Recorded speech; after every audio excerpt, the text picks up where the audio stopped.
Now question number 11. A residential welfare association, a housing society is registered under GST in the state of Maharashtra. एक housing society है जो कि state of Maharashtra में registered है। इसमें 100 3 BHK flats हैं और 100 4 BHK फ्लैट्स हैं।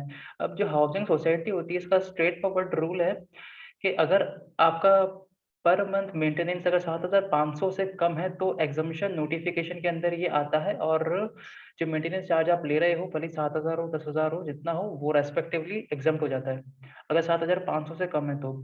यहाँ पर जो ये हाउसिंग सोसाइटी है ये 3 BHK फ्लैट के ले रही है 7,000 जो कि एग्जम्प्ट है, तो ये वाली सर्विस जो है एग्जम्प्ट हो गई। फिर दूसरा 4 BHK के लिए 10,000 मेंटेनेंस चार्ज हो रहा है पर मंथ, तो ये टैक्सेबल है। और फिक्स्ड डिपॉजिट ये अपना एग्जम्प्ट है। ठीक है, अब अपने को निकालना क्या है, determine the net GST liability to be paid. ठीक है, तो ये तो अपना आउटपुट है और ये इनपुट है, ये लेस करेंगे आउटपुट से इनपुट तो अपना आउटपुट टैक्स लायबिलिटी आ जाएगा। तो ये तो कंसीडर नहीं करना आउटपुट लायबिलिटी के अंदर, इसको इस पे जो टैक्सेबल वैल्यू है वो अपने को आउटपुट में रखना है। और ये एग्जम्प्ट है, इसका इनपुट तो कुछ मिलेगा नहीं क्योंकि टैक्स ही पे नहीं करा है इस पे अपन ने। फिर general generator purchased for power back up to 4 BHK। ठीक है, ये है 1 लाख रुपीज अपन ने पे करा है जनरेटर के लिए। अब ये खरीदा है अपन ने 4 BHK के लिए जो कि टैक्सेबल है, तो इसका इनपुट अपने को मिल जाएगा। और ये 3 BHK का अपन ने फिटिंग परचेज करा है, इसका इनपुट नहीं मिलेगा क्योंकि इसके रेस्पेक्ट में जो आउटवर्ड सप्लाई हो रही है वो अपनी एग्जम्प्ट है। तो ये अपनी आउटपुट लायबिलिटी जनरेट करेगा, ये अपनी इनपुट लायबिलिटी इनपुट शो करेगा, एड लेस करेंगे तो अपना नेट लायबिलिटी आ जाएगा जो कि आंसर ये आएगा। जनवरी का इतना फॉर 4 BHK एंड फेब का इतना फॉर 4 BHK। फिर 12th क्वेश्चन है, Suhasini Oberoi an Indian resident who has on visit to USA, she returns after 6 months। ये है अपना बैगेज वाला क्वेश्चन। इसमें ये पर्सनल इफेक्ट लेकर आई है 59,000 के एंड लैपटॉप कंप्यूटर लाई है 37,000 के and jewellery 25 gram 67,000 and music system 58,000। अब इसमें ज्वेलरी जो एग्जाम तभी होती है जब आप एक रेसिडेंट हो इंडिया के और दूसरा 12 मंथ से ज्यादा फॉरेन में स्टे करके आए हो। ठीक है, तो ये 67,000 का जो अपने को एग्जाम्पशन मिलता है 50,000 का फॉर वुमेन वो अवेलेबल नहीं होगा, ये पूरा टैक्सेबल होगा। और ये पर्सनल इफेक्ट ये अलाउंस है इस पे, तो इसमें बैगेज में कंसीडर नहीं करेंगे और लैपटॉप कंप्यूटर को भी बैगेज में कंसीडर नहीं करेंगे। तो ये दो चीजें आएगी। तो 67,000 plus 58,000 is equals to 1,25,000 minus 50,000 general allowance. Okay, now the tax net value 75,000। अब इस पे जो बेसिक कस्टम ड्यूटी होती है वो 35% है, वो मल्टीप्लाई करा, उसके बाद सोशल वेलफेयर सेस 10%, इस टैक्स पर 10% ऐड करा, टोटल अपनी लायबिलिटी आ गई कस्टम ड्यूटी पेबल 28,875। ओके, 28,875। अब 13th क्वेश्चन है कि Messrs Sohan Enterprises has imported goods after paying the custom duty of 25,000 at the time of import. These goods were used and later re-exported after 19 months। यहाँ पर क्या हुआ, importer ने goods को import करे हैं, उसको यूज करा है, फिर री-एक्सपोर्ट करा है। अब वो कह रहा है कि कितना ड्यूटी ड्रॉबैक उसको मिलेगा। इसका स्ट्रेट फॉरवर्ड रूल, अगर आपने इंपोर्टेड गुड्स को यूज कर लिया है और उसको आपने 18 मंथ से ज्यादा यूज करा है तो ड्यूटी ड्रॉबैक नील होता है। In case of use of goods after importation no duty drawback allowed after 18 months. 19 month से इसलिए नील हुआ। 14th क्वेश्चन है कि manufacture taxable goods. Okay, Sunshine manufacture करता है टैक्सेबल गुड्स वेस्ट बंगाल में और उसके इनवर्ट सप्लाई की लिस्ट ये रही है ना। अपने को क्या निकालना है इसके अंदर, compute the ITC that can be claimed by sunshine limited inform GST 3B। अपने को इनपुट निकालना है, ये बेसिकली जो 10% एलिजिबल इनपुट वाला जो रूल है वो अपने एप्लीकेबल होता है सेक्शन 16 के हिसाब से, रूल नंबर 36 के हिसाब से।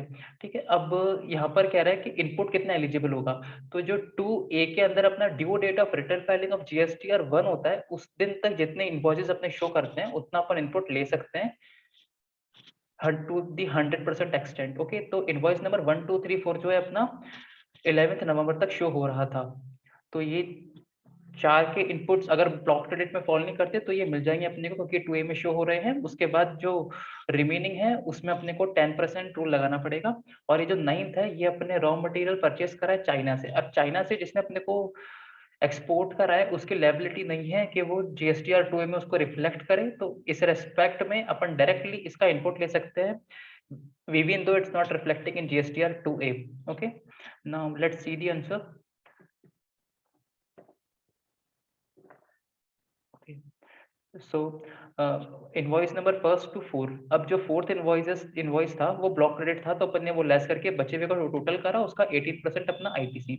ओके, अब जो रिमेनिंग अपने इनवॉइसेस थे एक्सेप्ट इंपोर्टेशन वाला इनवॉइस, उसके रेस्पेक्ट में अपन 10% इनपुट ले सकते हैं एज पर रूल 36। तो ये जो जितना एलिजिबल इनपुट अपना शो कर रहा है 2A के अंदर, उसका 10% अपन ने करा, तो ये 48,000 आ गया। उसके बाद इनवॉइस नंबर 9, इसका एज इट इज अपन इनपुट ले सकते हैं। अब कंसीडर ये करना है कि 50,000 है, ये कभी भी इसमें ऐड होकर 10% ही कैलकुलेट नहीं होगा, ये हमेशा अलग ही रखते हैं, और जो 10% अपन निकालते हैं वो केवल 2A में जितना रिफ्लेक्ट हो रहा है उसी का ही निकालते हैं। ठीक है, अब ये टोटल आपका टोटल इनपुट की वैल्यू आ गई, और ये इनपुट टैक्स आ गया आपका। ठीक है, अब 15th क्वेश्चन करते हैं अपन। ये क्वेश्चन कहता है कि Parikshit limited engage in providing a banquets of services, मतलब he is providing banquet of services, बहुत सारी सर्विस ये प्रोवाइड कर रहा है। ठीक है, अब ये सारी रिलेटेड टू एजुकेशन ही हैं, तो इसको डायरेक्टली अपन आंसर से समझते हैं, टाइम बचेगा और अंडरस्टैंडिंग भी अच्छी होगी। ठीक है, अब ये पहला है इसके अंदर, फी from prospective employer for campus interview in its college. तो जो एग्जामिनेशन नोटिफिकेशन है उसके अंदर कहीं भी इंटरव्यू से रिलेटेड आपको अगर कुछ कंसिडरेशन मिला है एजुकेशन इंस्टीट्यूट को, तो उसके रिस्पेक्ट में वो एग्जामिनेशन नहीं है, कोई स्पेसिफिक एग्जामिनेशन नहीं है, तो इसलिए टैक्सेबल होगा। उसके बाद 5 बसेस जो है एजुकेशनल इंस्टीट्यूट ने स्टेट ट्रांसपोर्टेशन अंडरटेकिंग को दिया है, तो ये एग्जामिनेशन नोटिफिकेशन के अंदर एग्जाम्प्ट है, तो इसलिए इस आउटवर्ड सप्लाई पर टैक्स नहीं देना एजुकेशन इंस्टीट्यूट को। अब receipt of shiny a coaching institute, अब कोचिंग इंस्टीट्यूट जो है ये एजुकेशन इंस्टीट्यूट की डेफिनेशन में फॉल नहीं करता है, coaching institute is not an educational institute, तो इस पे अपने को टैक्स देना पड़ेगा आउटपुट सप्लाई के अंदर। ओके, फिर interest received on fixed deposit, ये एग्जामिनेशन नोटिफिकेशन में एग्जाम्प्ट है। फिर receipt from boarding school including receipt for residential dwelling, अब यहाँ पर मैं एजुकेशन प्रोवाइड कर रहा हूँ साथ साथ रेसिडेंशियल ड्वेलिंग भी कर रहा हूँ, तो रेसिडेंशियल ड्वेलिंग तो स्पेसिफिकली कहीं डिफाइन नहीं कर रखा, बट ये एक कंपोजिट सप्लाई की तरह ट्रीट होगा, और जो मेन सर्विस होगी वो एजुकेशन की होगी which is providing to students, और ये इस एग्जामिनेशन नोटिफिकेशन में एग्जाम्प्ट है। इसको अपन देख भी सकते हैं कि composite supply of educational service coupled with other service like providing dwelling unit for residents and food within the principal supply is supply of education service, principal supply education service है, इसलिए ये education में follow करेगा और exempt होगा। अगला है receipt of शिक्षित समुदाय, अब ये एजुकेशन इंस्टीट्यूट है क्योंकि ये एक वोकेशनल एजुकेशन कोर्सेज प्रोवाइड कर रहा है जो कि एम्प्लॉयमेंट जनरेट करेगा, वोकेशनल एजुकेशन कोर्स प्रोवाइड कर रहा है, इसलिए एजुकेशन इंस्टीट्यूट है, एजुकेशनल इंस्टीट्यूट है, इसलिए इसकी सर्विसेज आउटवर्ड सप्लाई इसका एग्जाम्प्ट है। अब रिसिप्ट ऑफ प्रतिभा इंस्टीट्यूट, अब ये भी क्या कर रहा है, ये वोकेशनल एजुकेशन कोर्स प्रोवाइड कर रहा है, तो ये एजुकेशन इंस्टीट्यूट हो गया, इस कारण इसकी जो आउटवर्ड सप्लाई है वो एग्जाम्प्ट हो गई। फिर professional services provided to foreign diplomat missions, अब फॉरेन डिप्लोमेट आती है, अपन सोचते हैं कि इस पे कोई टैक्स नहीं आएगा, बट इसमें कंडीशन ये है कि services provided by foreign diplomats is exempt under exemption notification, but services provided to is not exempt under exemption notification, so it is taxable. So this is the amount of taxable inputs and this is the amount of tax inputs. Okay, and now it's question number 16 पे जाते हैं अब अपन। अब ये है briefly examine whether appeal review application filed in the following independent cases is within the time limits। अब मुझे बताना है कि अपील या रिवीजन जो भी एप्लीकेशन फाइल हो रही है क्या वो विद इन टाइम फाइल हो रही है। तो इसमें पहला क्वेश्चन है, adjudicating authority issued the adjudication order on 23rd April and the same is communicated to taxpayer Mr. X on 20th April and file an appeal to appellate authority on 26th।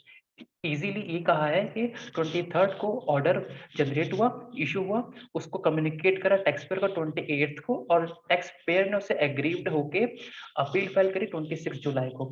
तो जो appeal file करने का समय होता है वो होता है 3 month from the date of communication of order.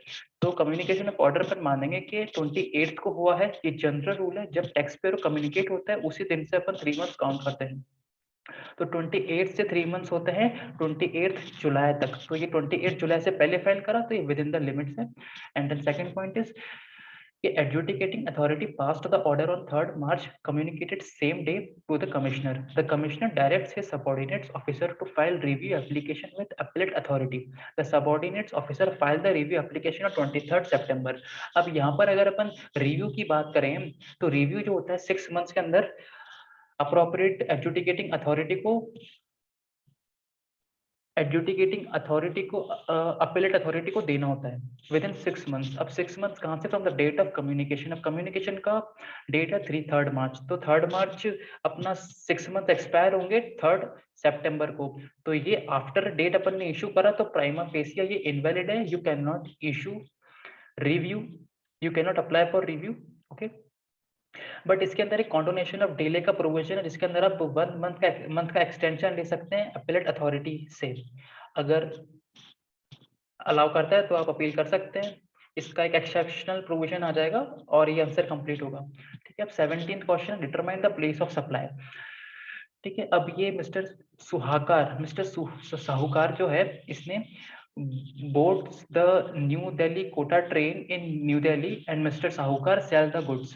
अब साहूकार एक ट्रेन में बैठा और उसने गुड्स सेल करे ट्रेन में. अब जब अपन ऑन बोर्ड, जब अपन ट्रैवल के अंदर गुड्स वगैरह सेल करते हैं तो उसके अंदर जो प्लेस ऑफ सप्लाई होता है वो होता है when the goods are taken on board. तो गुड्स जो टेकन ऑन बोर्ड हुए वो न्यू दिल्ली में हुए तो place of supply new Delhi. Second है कि विद्युत private limited imports electric food processor from China for kitchen stores. ठीक है, और ये जो विद्युत प्राइवेट लिमिटेड है ये रजिस्टर्ड है उत्तर प्रदेश के अंदर. ठीक है, तो ये इंपोर्टेशन का केस है. इंपोर्टेशन में स्ट्रेट फॉरवर्ड रूल है कि इन case of importation of goods the place of supply is the place of importer, location of importer. Okay, so the importer location is Uttar Pradesh, so this is the place of supply. ठीक है, अब mister Atmaram, a manager in bank is transferred from Bareilly, Uttar Pradesh to Bhopal, Madhya Pradesh. Mr. Atmaram's family is stationed in Kanpur, Uttar Pradesh. He hires Gokul Carrier of Lucknow, Uttar Pradesh to transport his household goods from Kanpur to Bhopal. In case of courier services, the place of supply is the place where the goods were handed over to the transport agency. So in this case, the goods are handed over from Kanpur. So the place of supply is Kanpur. Next is Bhulunath, a resident of New Delhi, opens his saving account in New Delhi, है ना, और he withdraws money from Best Bank ATM in Amritsar. Account open करा new Delhi में और cash withdraw करा अपने अमृतसर के अंदर, जहां पर इसके लिमिट्स जो है कैश विड्रॉवल की वो एक्सीड हो गई और इस पर फी चार्ज हुआ. ठीक है, अब ये सवाल है कि इस फीस पर जो प्लेस ऑफ सप्लाई लगेगा वो कौन सा लगेगा. तो बैंक्स के केस में सीधा है कि अगर एड्रेस अवेलेबल है तो लोकेशन ऑफ रिसिपिएंट ही होता है. तो बैंक के पास लोकेशन एड्रेस अवेलेबल था बोलूराम का क्योंकि उसके पास केवाईसी था, तो इसलिए लोकेशन ऑफ रेसिपिएंट मतलब कि न्यू दिल्ली इसका प्लेस ऑफ सप्लाई होगा. फिर चकमक an architect enters into a contract with mister Zeeshan of New York to provide professional services in respect of immovable property of Mr. Jishan located in Pune and New York. इसका answer अपने को देखना पड़ेगा क्योंकि इसमें एक साथ दो प्रोविजन अप्लाई होते हैं सेक्शन 13 के ऑफ IGST. ठीक है, तो अपन देखते हैं सीधा इसका आंसर.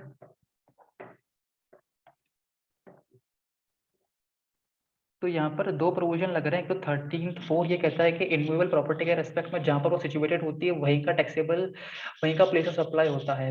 और 13(6) बोलता है अगर जो इनमूवेबल प्रॉपर्टी है मल्टीपल लोकेशन पे लोकेटेड है, जिनमें से कुछ फॉरेन के अंदर भी लोकेशन आ रही है, तो फिर entire contract is in taxable territory. तो इसका मतलब ये है कि अगर मल्टीपल लोकेशन है और कोई भी एक लोकेशन इंडिया में आ रही है तो जो पूरा कॉन्ट्रैक्ट का वैल्यू होगा उस पूरे का place of supply upon India की उस लोकेशन को मान लेंगे जहां पे की सप्लाई हो रही है.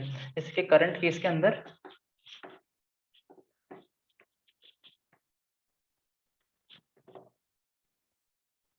जो सप्लाई है वो पुणे में और न्यूयॉर्क में हो रही है, तो कंप्लीट अपन पुणे में मान लेंगे एज पर सेक्शन 13(6).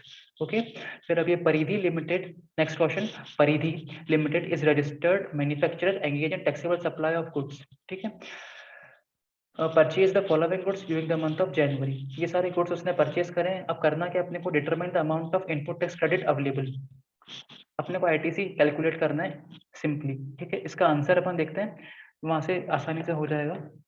तो 18th क्वेश्चन है अपना ये रहा.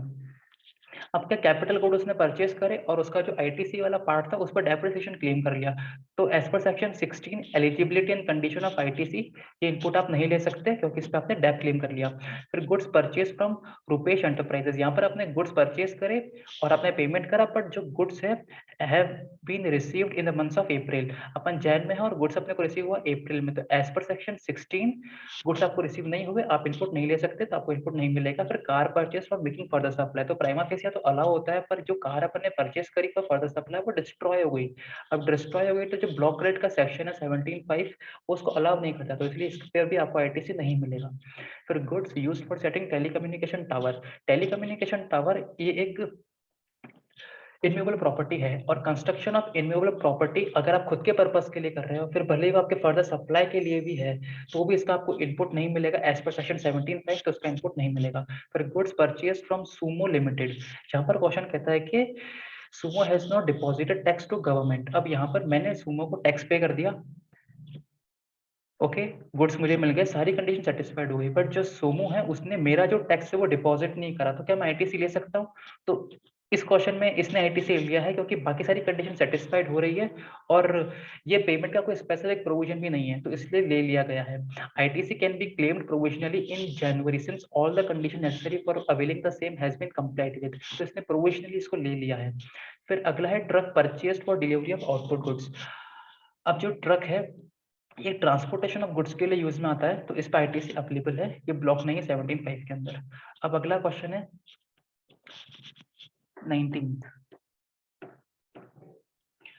19 से कस्टम चालू हो जाता है, आखिरी के दो क्वेश्चन कस्टम के होते हैं हर आरटीपी के अंदर, ठीक है।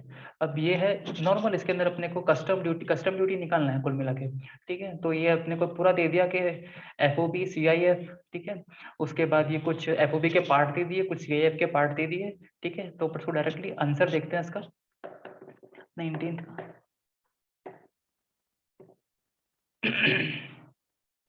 तो इसमें क्या cost up two port of exportation, ये अपने एफओबी का पार्ट होता है, लोडिंग चार्जेस भी एफओबी का पार्ट होता है, तो कुल इतना है, इतना आता है। इसका एक्सचेंज रेट 6.68 दे रखा है, इसमें स्ट्रेट फॉरवर्ड दे रखा है, तो कोई कंफ्यूजन नहीं है किस डेट का अपन लेंगे, एक्सचेंज रेट एक ही दे रखा है, तो सीधा मल्टीप्लाई इसको करा अपन ने।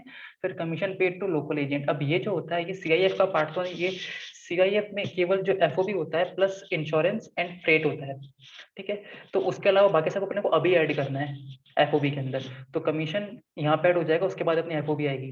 अब एफओबी में अपने को केवल फ्रेट ऐड करना है और इंश्योरेंस ऐड करना है, इंश्योरेंस का अमाउंट दे नहीं रखा है, तो 1.125% एज पर रूल अपन ले लेंगे, ये एफओबी का आ जाएगा। और फिर फ्रेट, फ्रेट जो है क्वेश्चन में दे रखा है, उसको अपन ने एक्सचेंज रेट से कन्वर्ट करा, इतना आ गया।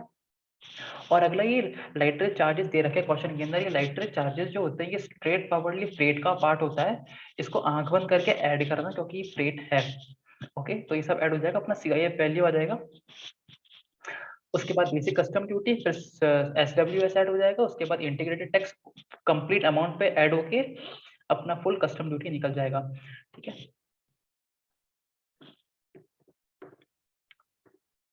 अब आखिरी क्वेश्चन है ये वाला, ये बहुत ही इंपॉर्टेंट क्वेश्चन है, और ये इसमें जो कॉन्सेप्ट डिस्कस हो रहा है वो एंटी डंपिंग का हो रहा है, और एंटी डंपिंग ड्यूटी को समझने के लिए क्वेश्चन पूरा सब कुछ इसमें समाया हुआ है और कहीं पढ़ने की जरूरत भी नहीं है। तो इसमें ये कह रहा है कि KTU limited has imported certain goods for sale in India from country said which are liable for anti dumping duty. Countries that sell the like goods in domestic market in the ordinary course of trade at $30 300 per piece, अपनी country में जो है goods को बेचता है countries at 300 USD के अंदर, ठीक है।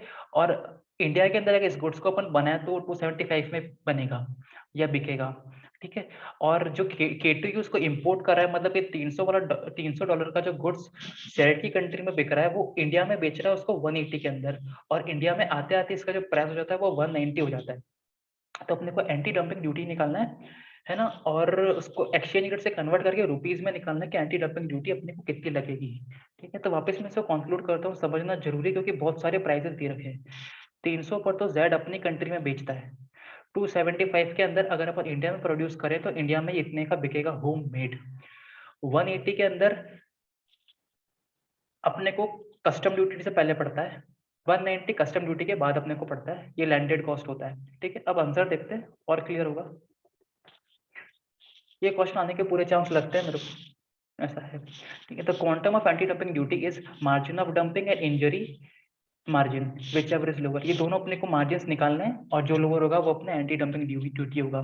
तो मार्जिन ऑफ डंपिंग क्या होगा? Export price and normal value of imported article. ठीक है, इन दोनों का डिफरेंस। तो एक्सपोर्ट प्राइस मतलब के price at which goods exported to India, मतलब 180 कस्टम ड्यूटी से पहले वाला price.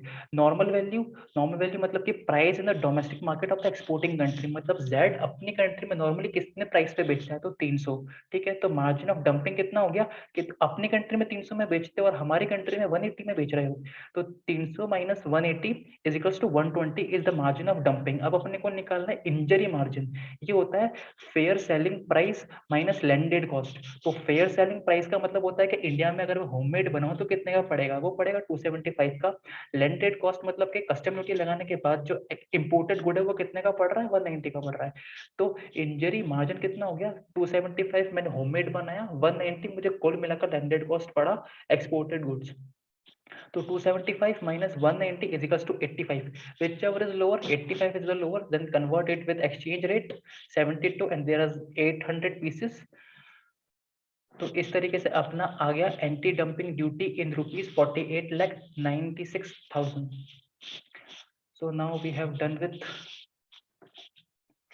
CA final new course IDT RTP May 21 in just 30 minutes. Just a minute.